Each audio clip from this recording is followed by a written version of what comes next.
here on our big broadcast. We are coast to coast, border to border on iHeartRadio today, and also 50-plus AM FM stations across the country and around the world. And it is my privilege today to have Adrian Paul join us here on Skype audio. And Adrian, welcome to the broadcast. How are you, sir? I'm good. Where are you right now? What part of the country are you in? I am in, of all places, Kansas. Kansas? Yes. You know there's probably a lot of statements about that, right? About click your heels and all that type of stuff, right? I am unfortunately in the state of Kansas, Hutchinson, Kansas, to be more exact. And hey, listen, I Kansas. We're really nice. Don't knock it. I never thought I'd start this interview with Adrian Paul where he's trying to put over Kansas and he wants me to take it easy on the state of Kansas. That's got to be a first here. Of all the things we were going to talk about, I didn't think we'd talk about that first. That's amazing. Isn't it? So, Adrian, there's a lot of things I want to cover, and I know we will not have time to cover them all. But I do want to start with your background. You were a football player, and started out as a dancer and a choreographer. Tell me a little bit about all this. Hold on, I'm gonna ask you a question first. Uh-oh. You called it a football player, and you're American? Okay, soccer. Exactly. I mean, I get reamed all the time when I talk to my brothers. I'm saying, "Oh, my son is playing soccer." They're like, "No, it's not soccer. It's football." It's football. Yeah, I started playing soccer, football when I was really young, and I loved it. Eventually did a little bit of semi-pro, but things happened, things changed, and I went on to do other stuff, and it's. Back in England, and I just started traveling a lot. I worked as a model, as a dancer, choreographer, and so just one thing led to another, and I started traveling. Loved travel. I always thought I was going to when I was a kid, But my father was a travel agent. I always thought, I'm going to do that. I'm going to travel the world. That's awesome. See the sights and meet lots of girls. So you started a group called the Peace Fund. Tell us a little bit about the Peace Fund. Yeah, Peace Fund is it's an organization, it's a charity I started in 1997. So it's 20, too many years ago. I started it when I was doing Highlander out of Paris because I really noticed how the kids kind of took to celebrities. I mean, obviously at that point I was Highlander was in its heyday, and I was kind of mobbed by kids, and I was like, I want to kind of do something, because I saw a lot of kids didn't have a lot of things, and I said, that's something I really want to do, and so I started the Peace Fund, which stands for Protect, Educate, Aid Children Every Day, and we started it with a program that was actually headed, the organization, which was Athletes and Entertainers for Kids, was headed by Shaquille O'Neal, and I met Shaq one time. Enormous is not even the word. His elbow was on my shoulder. So, I'm looking at that. Like, that's awesome. Looks at me, really, my mom really likes you. I'm like, oh, thanks. I really appreciate that. But he headed the organization, and they handed over to me a program called School Makes a Difference, where we ran celebrities through different programs in the school, rotating the kids through each of the different programs. And it was successful. We had it for 4 years, and we started getting, a lot of work coming through, but we were really doing it with a very limited amount of staff. And, I was always of the belief of not really having to pay people for doing charity work, that it should be something that we give back, which I've maintained for 20 odd years now. All our programs are really, any money that comes in really goes to the programs or the things that we're actually partnering with. And we handed it off for about 2 years because I was really busy with work, and then the tsunami of 2004 came, and my brother was out there, and I saw the kids in Thailand that had lost fathers and mothers and had that were injured and needed help, and so we raised a lot of money for them and went over there, partnered with one organization, and I realized that was possibly the best way for us to proceed, and we started partnering with different charities around the world. We've done things out of the UK, the US, of course, Thailand, Cambodia. Done a lot of different places, and funding with different organizations, helping them do things like build schools or dental clinics or housing or That's awesome. a lot of different things. So, we kind of, it's been that. And then, I started a radio show of my own in 2012, which has now done over 600 hours of radio. Yep. Where we talk about all different organizations. I interviewed different charities from all the places I was traveling, to find out, what they were doing. And what I soon realized was a lot of charities were doing the same thing in different areas and weren't really communicating. And the idea was then to sort of try and get people to understand. And that's kind of it. I'd be in Maine, for instance, and there'd be a charity dealing with foster youths, and then I'd be somewhere in the South of America, southern part of the States, and there'd be another one doing the same thing. And I'm like, do you guys know about each other? No. Okay. And so the idea was to kind of get people introduced to these charities, especially in the areas that they were living, because whenever something happens is only the real time when you start searching for a charity, and you're like, oh my gosh, it's around the corner. And so, food banks, for instance, especially in this past year, you don't know where the food banks are. You're not used to them.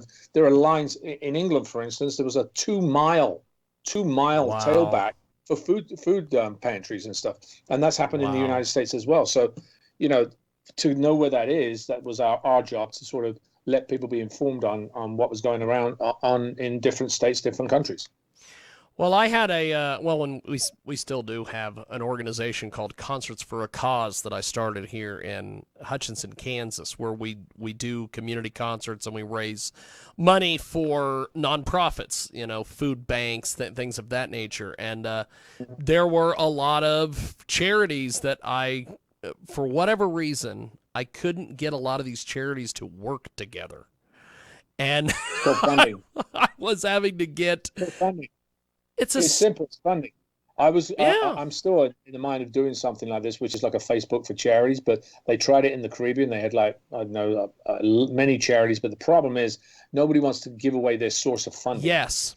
Because everybody else is like, well, I'm going to steal it. I don't want to tell them who I'm. So that's part of it. But to me, it's not about just funding. It's about sharing information. What's good in one state can work again in another state, and it has nothing to do affect the other charity, So I think it's important to realize that. We've got Adrian Paul with us today. He joins us live here on Skype Audio to discuss a myriad of issues. We talked a little bit about his background and the Peace Fund. Another thing that you've done is this sword experience. This, one of the things I have recently gotten back into rewatching the Highlander series. And at one point I decided, I want to interview Adrian Paul. And trying to track you down is, I could track down Joe Biden before I could track you down. It has been a tough piece of business. And really? Yes. I'm surprised. I'm all over the internet. I usually start with Twitter. And I went to Twitter, and I sent you a few tweets, and then I noticed that you correspond on Twitter, but you don't really correspond back with people on Twitter. And I'm like, okay, well, I got to figure out another avenue. And I went through all these different folks, and I finally tracked you down via the sword experience, and I talked to a few people over there, and they have been amazing, and they're part of the reason why we're doing this interview today. So I want to put over the sword experience. Let's talk a little bit about this. That this is a heck of a piece of business that you guys are doing around the country. Yeah, it's we've done 9 countries so far, which is kind of cool. The premise of it came from obviously Highlander. People had asked me for years to do sword videos and do teaching, etc. And I'm like, I don't have time to do that. And then I got to a kind of 2015, 14, 15, and I saw how many sword series and films were still being made, and the interest in them. And I'm like, oh, there's something to do. And then somebody came up and said to me, oh, you know what? this kid needs some money for, I can't remember, it was an operation or something. I said, you know what, Yeah. I'll do a little event, and I'll teach people some sword stuff, and we'll just donate it to charity. And I got a bunch of people. I got within like a couple of weeks. I was like, oh my gosh, this is interesting. So I said, let me just test this format. So the idea was to teach somebody the choreography from a film that they'd seen, or a series that they'd seen. Yeah. And and it started at conventions pretty much.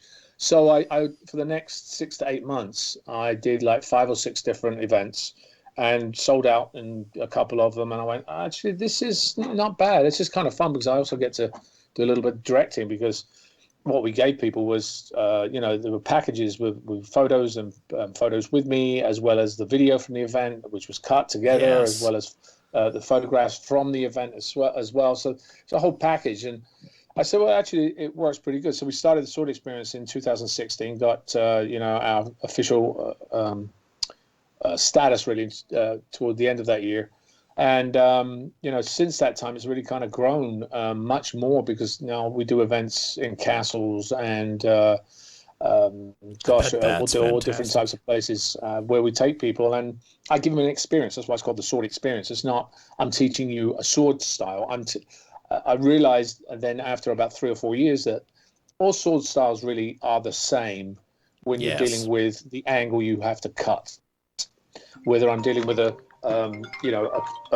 what you call it, a katana, or whether it's hold on, my phone is ringing. Believe it or not, you're a busy guy. My wife needs me, of course. It's like, yeah, there you go.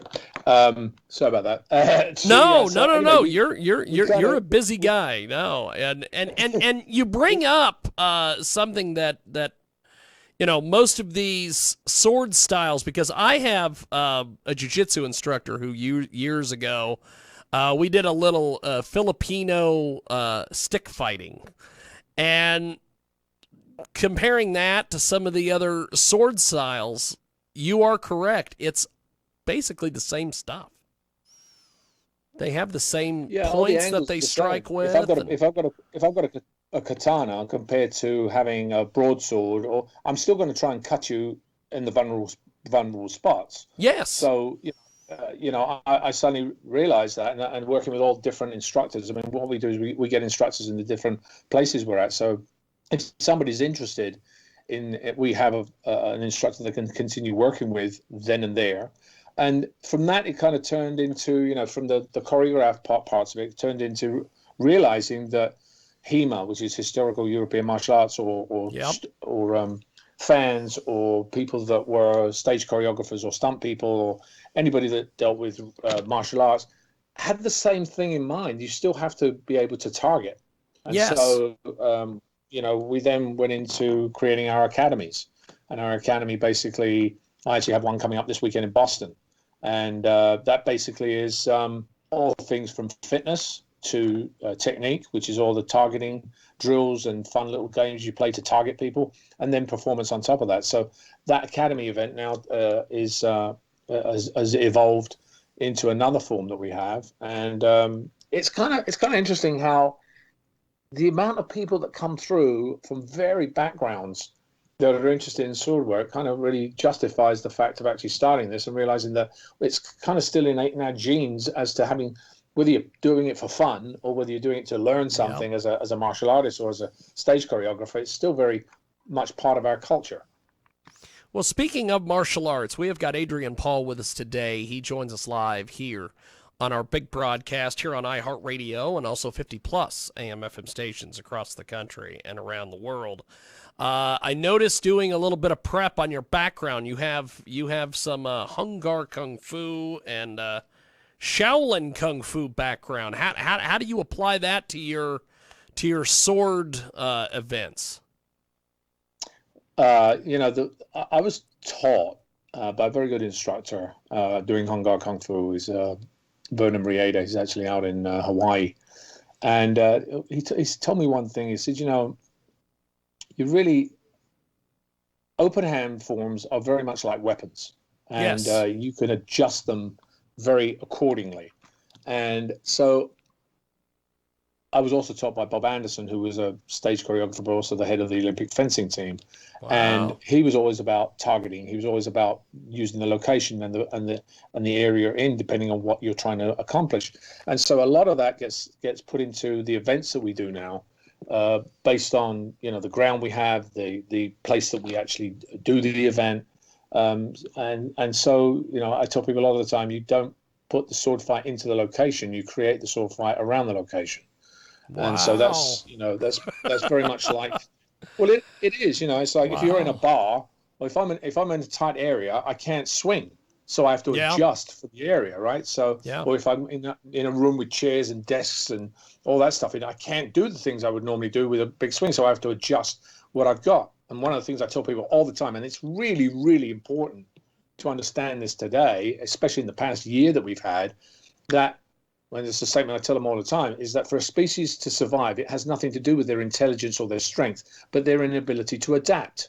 Yes. And we have to adapt in the situation we're in. So that applies to the martial art world as well. That's amazing.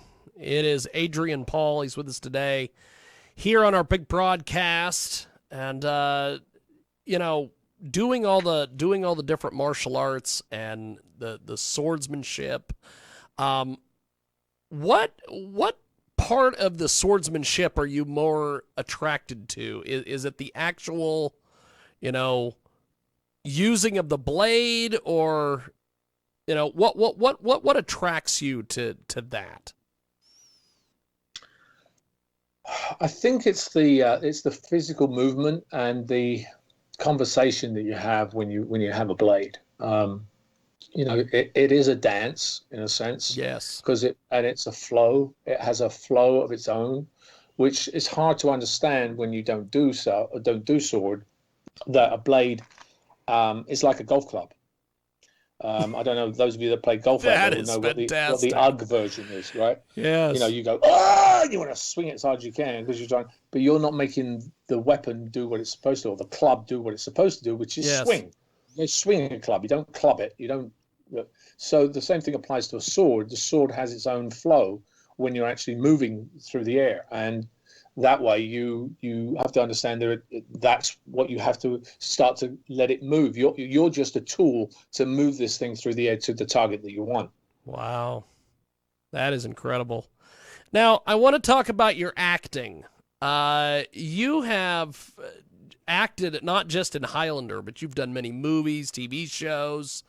What attracted you to getting into acting? What was one of the main reasons why you decided to come to the United States and pursue acting?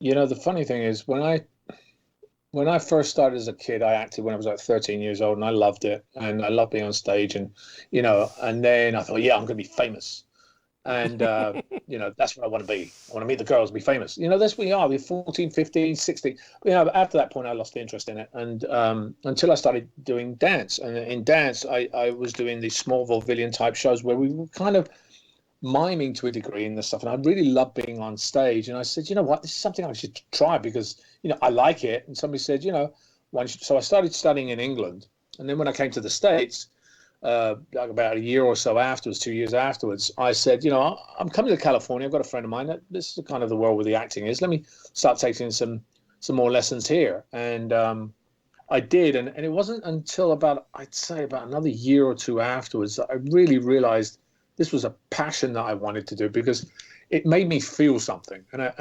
I'll always remember the scene. I can remember the room I was watching. I watched this one scene. There was a acting teacher who passed on since, but his name was Roy London. He taught a lot of people like Helen Hunt and Brad Pitt and a lot of other people.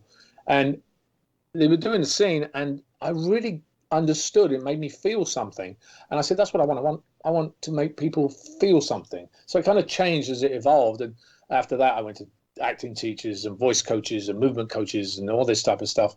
And so that kind of got me into the thing. But the funny thing is, the first job I ever got, I kind of got it on. Well, our first agent I ever got, I got it on chance. I was in a I was in a store. I was in a photo reproducing place. I put my headshot in because I'm like, I need to get an agent, I guess. Yes. So and this girl's in there, and she says, "Oh, hi, how you doing?" I said, I'm good." And while I'm writing down my information to get these things printed, and she says, "Have you got an agent?" I said, "No." I've got an agent for you. I said, yeah, okay, great, yeah, thanks a lot. Yeah, I'll think about it. Yeah, and I left. And I'm like, she's hitting on me. I'm like, but I'm not interested, and I don't want. So that night I go home, and there's a message on my answering machine. "Hi, I'm the girl at the store. Blah blah blah blah." And I'm like, how did she get my number? Anyway, she says, I've got an agent for you. I'm like, all right, fine. So I call her, and she says, "Listen, I'm not trying to pick you up or anything." But First words out of her mouth. Yeah, exactly. I said, "But I've got this agent who really wants to meet you, and I told her you're kind of like look a bit like James Bond, and you should go up for the new James Bond thing, but she really wants to talk to you." I'm like, what do you got out of this?" She said, "No." I said, "Well, how did you get my number?" She goes, "Oh, I got it from the sheet you signed in on." Of course she did. I'm like, "Oh, really? Okay." So I went to meet this agent, and I met a couple of others afterwards. But I really liked this lady, and within 3 months, I got the Colbys, which was the first thing I ever got here in the States. Wow. And and so that basically was kind of what started my career, really. And I kept in contact with her for a while, and she became kind of a friend, but that was about it. But it was funny how you kind of chance sometimes has a part to play in the things that happen to you in life, and you can decide to act on it or not. Now, starting in the acting world, we've got Adrian Paul with us today, and starting in acting, what was memorizing dialogue the hardest part of it, or what was the hardest part when you first started acting? Well, getting the character together. Yeah. That the dialogue's not necessarily the hardest part, because you get that becomes a muscle memory. It's like when you're running, you're not really fit when you first start. Yeah. But then as you do it, your muscles kind of get used to that particular motion, and it becomes easier. Same thing with dialogue. The hardest part is always, is not to act. To have all the technique, but not to act. Not to act. Yeah, because you need to not act in that role. You do that on stage, So if I did that on screen, it would be like, oh, what's going on there? And then understanding the difference between stage and TV and film, the amount of things you actually have to project in each is slightly different. So on stage you're really working towards the proscenium arch, which is really out there. You're pushing everything out there, including sword work. And I talk about that because I've seen some choreographers or stage plays where they kind of push the sword to here. It's not really the cuts that they're doing correctly. So the same thing applies there. But if you did that in a film, it would look a bit staged, if you pardon the pun. But the same thing applies to acting. It's kind of I think it's where you push a little bit too far sometimes, and then to make it real is it's a hard thing. An acting teacher said to me that, "Adrian, you don't need to do anything. Do all the work, then don't do anything else. Just be you." But he didn't mean be me, just let it go and just be in the part. Yeah, which Meryl Streep does the best of all. I mean, the role she plays, where she absolutely becomes a part, but is a totally different person, is astounding to me. Yes, it is. It is truly an art. The world of acting. We have got Adrian Paul with us today. Now, you've also done some choreography for various projects. Talk to us about some of the different projects that you've done choreography for. Well, when you do films, a lot of the time you end up being kind of in the role, and you kind of come up with different things that help the choreography that you're doing. I mean, there are a couple of things I did. One called the Immortal Voyages of Captain Drake, which was a kind of I turned it into a spoof because well the reason why is because I could see that it's possibly going to be a B movie. I was like, I've got to make something fun out of this. And I did research, which I always do on characters, and found that, Captain Drake was a really egotistical man, so I played him totally egotistical and self-centered, you know. And everybody started running around, and people were, "Oh, but wait a minute, this is comedy now," and it kind of worked that way. And as we were doing it, they didn't have a stunt coordinator or sword coordinator really, and so I started putting all the stuff together. I did that in that one. I didn't get credited for it, but you know, a lot of the fights were my choreography, as well as something called The Breed, which is something I did. I put all the ideas of the stunt, the fights in it, and the way the things. It's a film which was shot in Hungary, and I was playing a vampire, and playing a vampire, you know, I wanted to fly through the air shooting guns.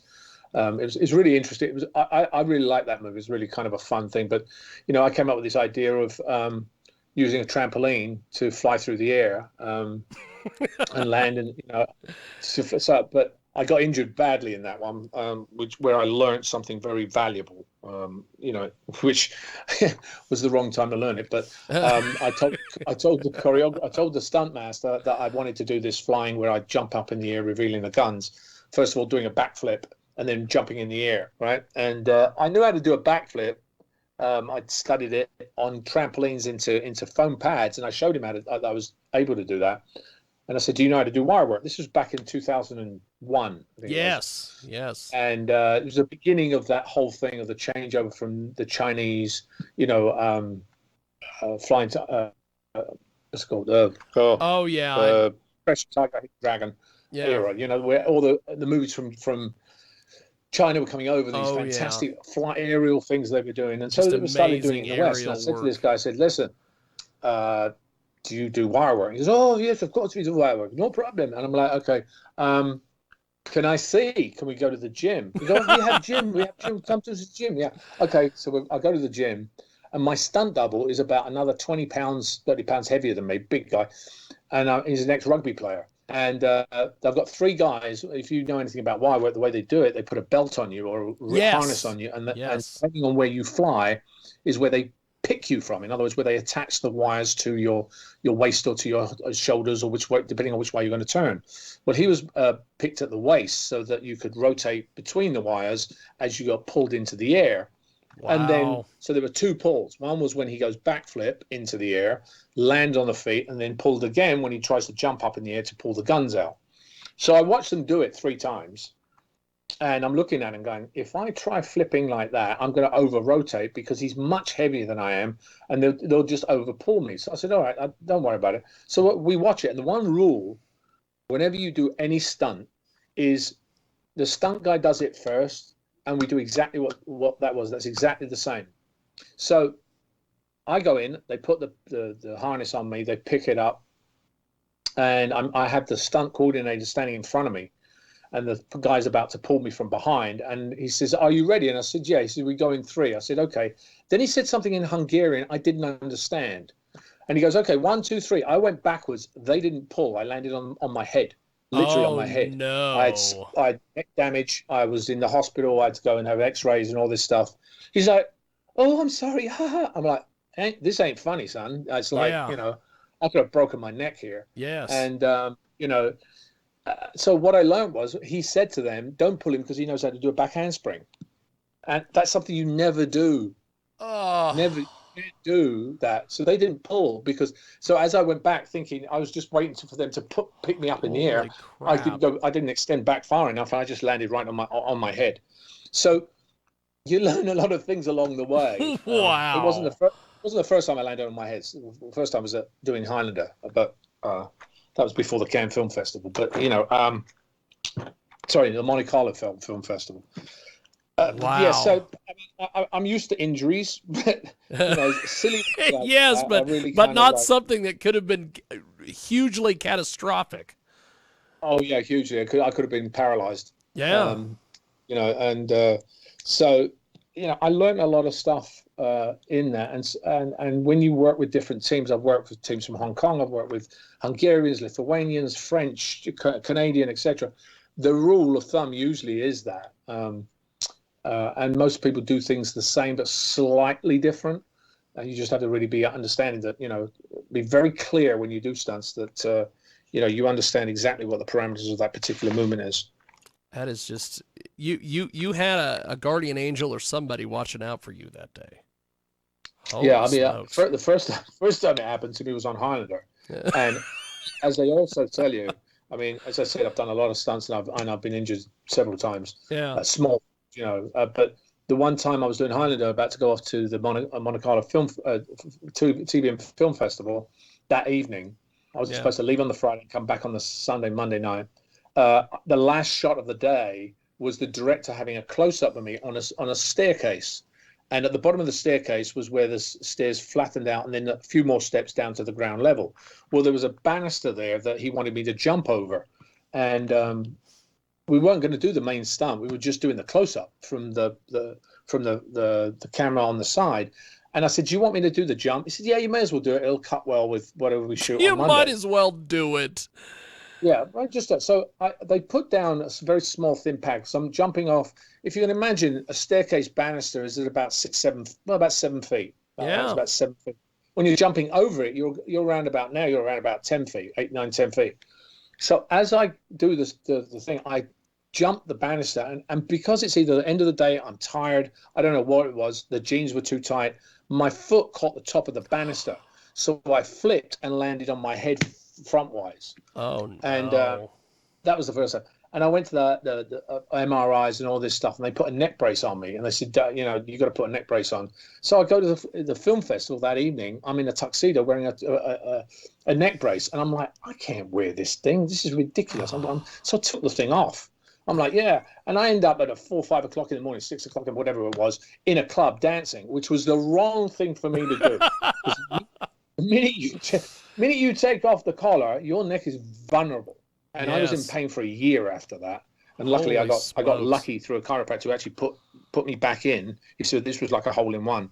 But I really realized the second time when it happened to keep that neck brace on for 10 days at least, because your neck is the one thing that governs absolutely everything else. Everything. We have got Adrian Paul with us today, having a very interesting conversation here about acting and everything. Now, you've done some voice work as well. Talk to me about some of the different roles that you've voiced. I know you did one for War of the Worlds. I believe it came out in 2012.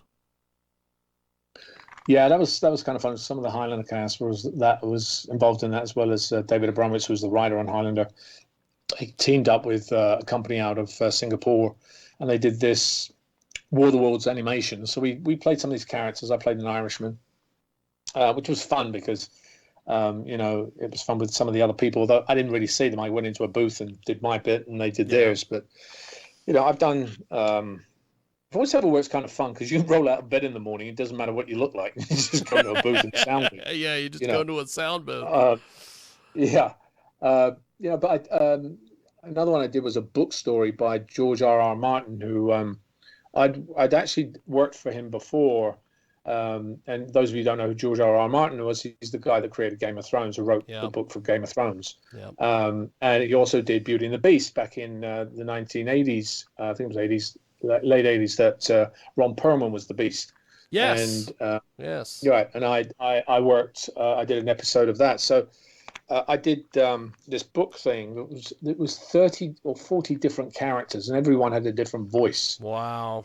And that was kind of difficult. The thing I realized about George R.R. Martin's writing, which is brilliant, is how intricate it is. Where he starts a story from one point, and then takes a character, and then that character loses for about, 3-4 episodes, right? And then he brings them back in, and the whole thing is still interwoven, and that character's got the same arc as it had going in as it does coming out, and yet you've already listened to another 10, 15, 20 different characters along the way that have again been interwoven into this story. That's why Game of Thrones was so brilliant. A lot of the characters you had, there was one, there's a famous line there, which is, hold the door, which was, he looked like he was mutiny, and it's the only thing he could say. But from season 1, this guy's saying this line, and in season 5 or 6 it was, I don't know what season it was, you suddenly find out he's saying hold the door. And this thing has basically been run through God knows how many episodes already, the 20 or 30 episodes, and this is how it was written. So I find that interesting when writers can actually think that far ahead and create a Bible that has that type of detail to it. So it's fun doing voiceover stuff sometimes. I haven't done a lot of it recently, but yeah, it's kind of fun to do. I'm into production now, so.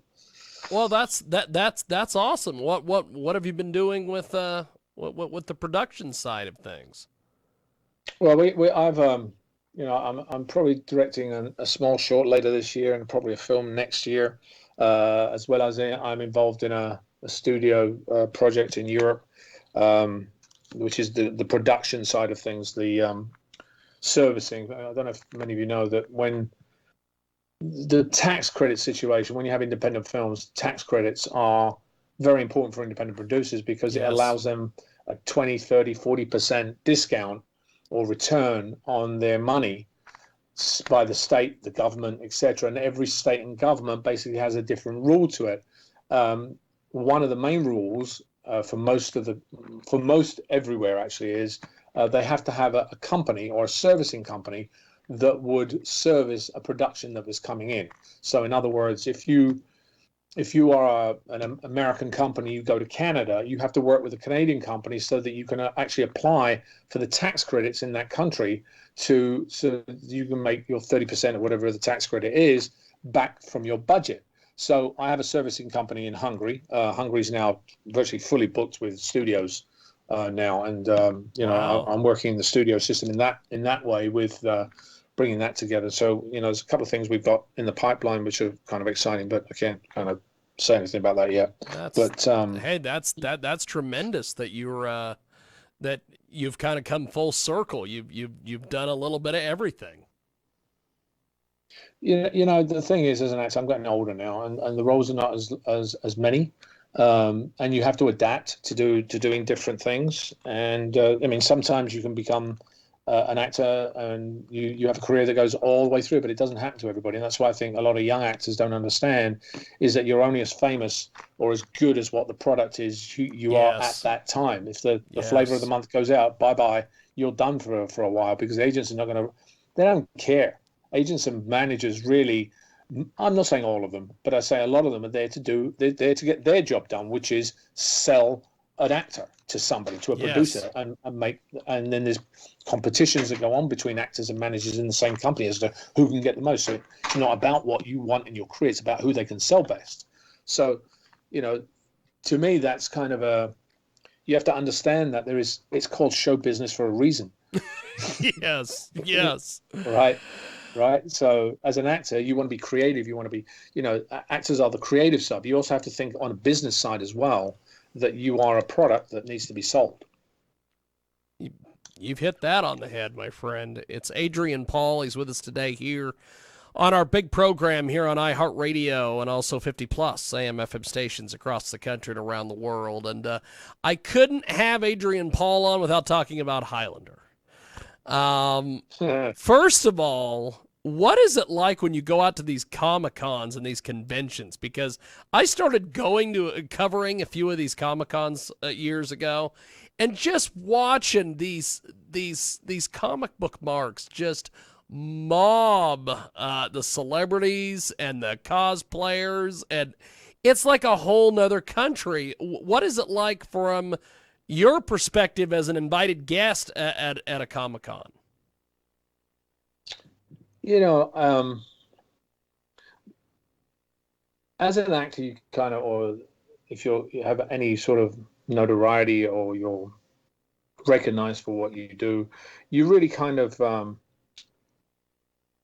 live in a shell because you don't see who is appreciative of what you're doing or what the reaction is to what you're doing. Yeah. So, as going to a convention, it's different because everybody's there to sort of see you, and there are people that recognize you and people that don't. Yeah. And different people have. What's always amazed me is some people I've never even heard of have a massive line, and I'm like, oh.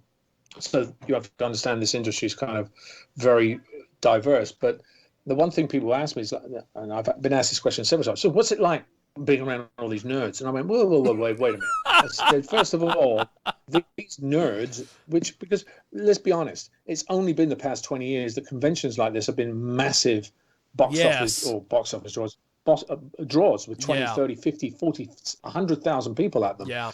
Prior to that, it was kind of under the radar. The San Diego Comic-Con started with like a couple hundred people. It wasn't a lot, right? Yes. And everybody tabled everybody as those nerds. Well, those nerds, what difference are those nerds to the people that go to football games or baseball games and paint their faces blue and white and take their shirts off and jump up and down? There's no difference. There's absolutely no difference. It's just a different way of expressing yourself, something else you like to do. So I'm like, those nerds now have become mainstream. The studios pay a lot of money to take their films, etc., so that these people go and watch those films. Yes. So you have to respect the people that come to you. And I'm always, yes, there are some people that take things too far. Yeah. But that's why you have people working with you, so that those people can be sort of gently, ushered a different direction. Yes, that's fantastic the way you put that. that is tremendous. It is Adrian Paul. He's with us today here on our program, and years and years ago, Sam Roberts, the guy who was Flash Gordon in the 70s movie, they made a documentary about him going out to these Comic-Cons, and he couldn't believe the kind of reception he was getting from people. He's like, people remember me? It's funny, isn't it? Was it that way when you started doing these conventions and people are like, Highlander went off and like the series went off the air in 98. It's like, 2000 whatever, and you're getting mobbed at these conventions. Yeah, I mean, it still surprises me now. I mean, there's such a Highlander is one of those things. It's one of those cult series, really, or cult franchises in a sense, that people remember. It affected them very deeply, many people, because it had something that people were connecting to, whether it's because it was the one TV show they were sitting in front of, and they could sit in front with their dad or their mom, who they didn't necessarily get on with most of the time, but they sat in front of Highlander because they both liked it, or the kid loved to do martial arts because he saw the sword stuff and it gave him some discipline. Yes, the amount of things that happen because of that. So you never realize, you don't really ever understand where people, closet Highlander or closet fans, period, are. I mean, I've had, NASA scientists go, "Oh, I'm a huge Highlander fan." That's awesome. Really? Okay, that's nice. So it really depends on who it, and it does surprise you a lot of the time. And you're right. After a while, the difference between what is now, and there's an interesting story. I've told this before, but I'll tell it again anyway. There was a concert a few years back, about 3-4 years ago, something like that, and it was I think a Kanye West concert. And the fans after was like, "Oh my God, that was a great concert. It was all online. An amazing concert." And that old guy on the piano, he's going to be famous after this. Well, the old guy on the piano happened to be Paul McCartney. Right. And I'm like, that's where fame, people don't understand, fame dies. It doesn't, yes, yes, you can be remembered. The big ones get remembered. Elvis and, De Niro, Pacino, they'll always be remembered because they're the echelon, the top of that.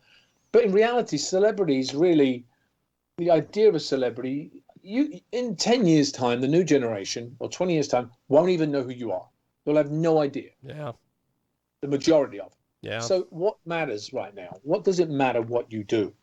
It matters who you are and what you give your kids and what you leave as a legacy. It's not your fame. It's not the money. Yeah. Because when you die, you don't want more money. You want more time. And so, yes, it's like got to realize that there is a different portion of life that can gratify you rather than having all that other stuff. You just you're just tremendous. You have been just dropping all sorts of nuggets of knowledge here. I store them up. This has been fun. We have got Adrian Paul with us today. And of course, Highlander, the series, was on the air from 1992 to 1998. And then there were several movies made afterwards. Going through, what rewatching Highlander, as I've been doing fairly recently, I've come up against the fact that there were a couple movies made after. What is this?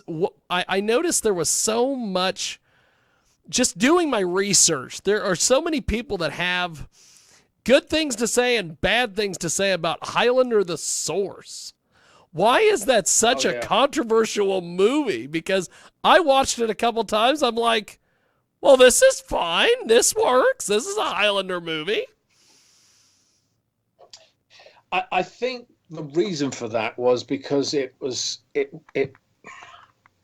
lost the Highlander 2, which was put in space. The producers, when they were alive, kind of went, well, what Highlander 2? We didn't do that. Because it took the genre totally into a different place, which people were not used to. The Highlander, the movie, the first one was based kind of in reality, the feeling of the source, the idea that there are other immortals, but running through time. It was based in history. It's based in a lot of, whereas that one took it out to outer space, which was way before its time, and people just weren't appreciative of that. And then when we did the source, it was a little bit disjointed in the sense it took it into that fantasy area. And the concept behind it was good, but what had happened was, when we first got the script, I was told, I was sent a script by the writer of the series. He said that I've just written the film thing, and here's one of the scenes from it, and blah blah blah. And it sounded great. I was like, oh, this is actually really good. This is some really good meaty, character development. When I got the script, it wasn't anything like that. It was totally different. I'm like, what's this? This has no what is this? Edge to it. It's nothing. And it was because the producers, or one of them at the time, had decided, no, we're going to go this way with it, and we'll sell this to Lionsgate this way, and we'll sell it about action, and we'll sell it. And it became such a misdirected view between what the director wanted to do, and there was no real producer on the set except for me, which was very hard because I was also the lead actor, because one of the producers was in Los Angeles. The other producer happened to have been in an accident when we were in Cannes, and he had to have surgery, so he was barely on the set. And I was like, okay, and so when the idea at the end came up, I don't think anybody really knew what to do with it. And I'd say the movie was good 3/4 of the way through, and then kind of lost its way through because of the visual effects and everything else that was attached to it at the end. And that's why it was like, I don't really get this. I don't just see how it works. Well, I like I said, I've watched it a few times. I've seen all this, people will put it over online, people will bury it online. I'm like, so that was one of the main things I wanted to ask you was why did people hate that movie so much? Because it was not that big of a deal. It looked like a Highlander movie. It wasn't really Highlander, and it wasn't my favorite movie. I'll be honest, it wasn't my favorite movie. And I thought Endgame was probably, apart from the first one, is the best of all of them. Between the first movie obviously has its benefits because it's the first, and that's again, it's like I in my career I've been the lead in, or been part of the lead in 4 series. Yeah. And what I've realized is that fans get attached to a character. Yes. If somebody else comes in to try and change and replace that character, they have a very hard time accepting that new thing because they're used to that character. I was originally supposed to be Connor McLeod. And thank goodness Christophe Lambert was available. I suddenly had to become Duncan MacLeod, which was now the ability to actually create a brand new character. Yeah. Whereas rather than do it, otherwise I would be totally compared to the first one. And that's what everybody does with the movies. The first film was so iconic, it was so great, like Sean Connery in it. Oh yeah. Christophe was Highlander, and all this new stuff about quickenings and beheadings and sword fights and history and love affairs and all this, that it took people's breath away in a sense. It had Queen as well, as the music was astounding. Yes. When you try and put the other stuff to it, you're always comparing it to that one. And so if it doesn't quite live up to what your idea is, it's really hard for you to change your mind and change your allegiance to another type of movie. So the second one, the Final Dimension. Sorry, that was the one out of space. I can't even remember the name of it because I've kind of blocked it out as well. But there was the third one, which was the Final Dimension. There's different ones that I think were not as good as I think the one which we did, Christopher and I both did, which was Endgame. Yes. And the last one, the Source, really didn't. I don't think it had as much. I think it was good up to a point, and then I don't know, it just lost it for me. Well, one of the things with Highlander that I always liked and was the fact that you guys had, at least the first season, a lot of guest stars. Every week it was somebody new, and it was always a name. Like you had Joan Jett on one, and you had which was kind of strange me rewatching it. I happened to notice this, but the guy who played Bull on Night Court was in Highlander, and that's right.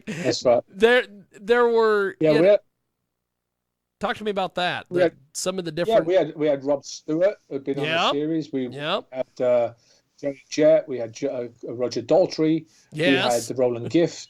Awesome, great. I mean, Roger and I I love Roger. He's fantastic. To play with him, and I haven't spoken to him in a while. I'm actually about to call him again now because we're actually going to have a Highlander online convention in August, which is going through the Sword Experience. So I'm trying to get there's a lot of the people that were in the movies and the films we're trying to bring together for that for one or maybe 2 day event, maybe a 1 day event, but we're not sure yet. But we're working on that right now. But these people were so. A lot of fun to work with, Yes. It was, it's Roger Daltrey. Oh my God, I'm watching, Yes. I'm watching Tommy all over again, and I'm next to that. It's kind of fun. It's like, well, actually, Elizabeth Grayson, who played Amanda, said to me, "You saved his life." I said, "I didn't save his life. I just kind of helped him from choking," because Roger and I were always joking. We were always joking around and playing, and Elizabeth and I one day we come back from a long day on the set. I think it was the time we did this Stone of Scone, which is the story about the Scottish stone which was put into Westminster Abbey and then somebody stole it. And so Fitzcairn, played by Roger, and I, we tried to steal the damn thing. And then it went back to the point when we're doing this golf thing in the middle of the morning, and everything that day was just all like fun and joking around and doing. So we went to dinner that night, and I sat down with him, and Roger's at the other end of the table, and Elizabeth's in the middle with us, and all of a sudden we're talking, and Roger goes, wow. I'm laughing, and I'm like, yeah, all right. It looked like he was pretending to choke, and all of a sudden Elizabeth and I both realized he was actually choking. He got something stuck in him. And she suddenly just looks at me like, what are we going to do? I'm like, well, let me try this. So I ran over behind him and I kind of gave him a Heimlich, and it came up as a piece of bread that got stuck in the back of his throat. And so I'm like, it was just like, but it was bizarre. But, Roger and I were always kind of kidding around. And he's such a really nice man. I always enjoyed being around him. It was fun. So, we were very lucky with the guest stars that we got, and I think in the entire series there were only maybe 2 or 3 that were an issue or didn't turn out to be quite the nicest people in the world. Yeah, but that happens. Well, and this gets back to us talking about you getting into acting and things like this. You just, for whatever reason, you just run into these kind of people in all facets of life. How did you guys deal with some of the difficult people that were either there because their agent booked them, or they weren't exactly a Highlander fan? They were just, well, I got to do this show. Yeah, well, there were a couple of those. The funny thing was, Mythos, Peter Wingfield, originally, when I first met him, I mean, I love Peter, so don't get me wrong, but the first time I met him, he had no clue about the show. His agent had just booked him the show, and he comes on set, and I'm talking to him about, oh, yeah, well, the Immortals do this, and we're going to do sword fight, we're doing this. He's looking at me like, Probably didn't have a clue what I was talking about, but it was kind of fun. But, he turned out to be one of the nicer ones that did that. But there were one or two Yeah. that came on, like I'm this important actor from blah, blah, blah, whatever. And I'm like, you know what? You're here for a show, be nice because you'll be gone in a minute. So it doesn't really matter, Yeah. Well, this has been tremendous. I have really enjoyed chatting with you today. I've enjoyed this. And thanks for spending as much time as you did with us. I do know that I've spoken to your staff over there at the Sword Experience, which, by the way, I can't thank them enough. They hunted down your schedule. They did all they could to put this together, and they helped facilitate this incredible interview today. So I can't get out of the interview without thanking them. When are some of your other Sword Experience events? How often do you plan these in advance and everything? Well, I've got a really nice, good team of people around me. The person you're probably talking to a lot is Brandy, who's phenomenal. She handles a lot of the stuff. Sword Experiences, obviously last year, normally I did about 25 to 27 in 2019. Yeah. And last year I did 6. So wow. Coming back this year, I said we got to get the events out. And so we started in April, bringing a couple out. We had a couple in May, and then June we have 4 events in June. One is Boston. Last weekend I was in Lakeland, Florida, which had a great turnout. Boston, which is next week, and then the following week I'm in Chicago. Then I'm in Philadelphia, and then in July I'm at Combat Con, which is in Las Vegas. There's 2 events we got there, and then I've got another one after that at a convention in, oh God, I don't know wherever it is. Anyway, I've got a bunch of them coming up. I just kind of go, where am I supposed to be? Okay, book this hotel. I'm getting on that flight. Okay. So we have a few, and we try to do different ones. I've got a retreat coming up at the end of the year that I'm just trying to book the hotel for, which is about a 2-3 day in Mexico. But wow. Those are really cool because that's things like, our retreats, we've done a couple of them before. It's not just about sword work, it's about visiting the locations. So in Mexico, there are things like cenotes, which are underground or overground pools of water, and swimming with turtles, and the Mayan ruins, and all those different things, as well as the beach time as well, and you get the training. But that kind of stuff is we're trying to do at least, or we will be trying to do at least 1 or 2 or 3 of those a year, because they tend to be more fun and or a little bit more expensive, of course, because you're spending a lot more time there with the hotel and food and all that stuff. But they're kind of fun. You can find everything out on our site when we launch it. And as I said, we're trying to literally catch up to some of the things we didn't do last year. Now things are opening up a little bit, and we still have to have mandate mask regulations. I hate the mask, but I'm trying to keep keep the faith from and make sure that and my insurance will tell me this too, that I have to have certain regulations in place. But we are coming back, and we've got a lot of events coming up, so I'm happy about that. That's awesome. Well, I know that one of the things that I discussed with your people over there at Sword Experience is that you guys may be possibly going back to Colorado sometime this summer or fall, and if when that gets agreed upon, I am trying to schedule some time to do an in-person video interview with you at the event. Oh, that'd be cool. That'd be cool. Yeah, we had one in Colorado just recently. It was May, and it was sold out, and I already have about 23 people on a waiting list for the next one. When I mentioned I was probably coming back. So we're just waiting for the location. We have a fantastic location because, as I said, we do different places. Yeah. And, from wineries to castles to abandoned buildings and railway I stations. think that's great. And, they're all it's all this kind of filmic kind of cool stuff, And so we've got a great location in Colorado Springs, but it's still quite not open yet to the public. And they've told us we can do it, but it just depends when we can actually release saying, okay, it's coming out. But it will, probably It'll sell out pretty quick, I think, because Yes. as I said, we usually on that type of a location we probably have 40 people max, because it's Wow. I want to make sure that people get a good time.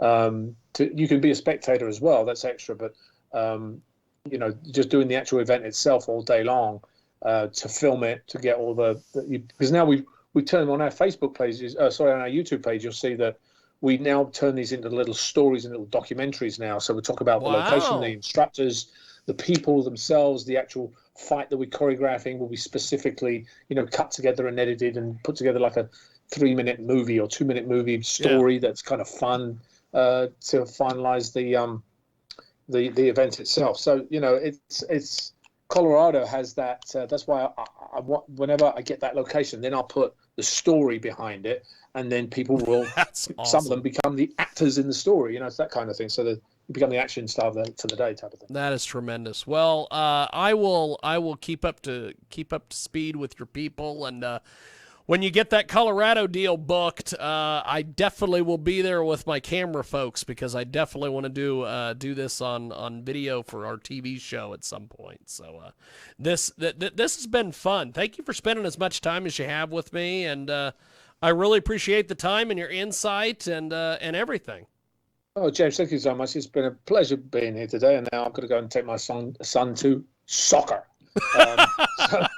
So, You're kind of like a Seinfeld episode. We got to bring it all back to the beginning when we were talking about football and soccer. Yeah, it's a bookending.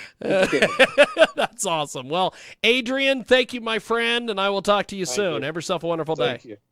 You too. Bye now. Thank you, sir. There he goes. That's Adrian Paul, the amazing Adrian Paul, and that was fantastic. Thanks for joining us today here on the big broadcast, and we will see you next time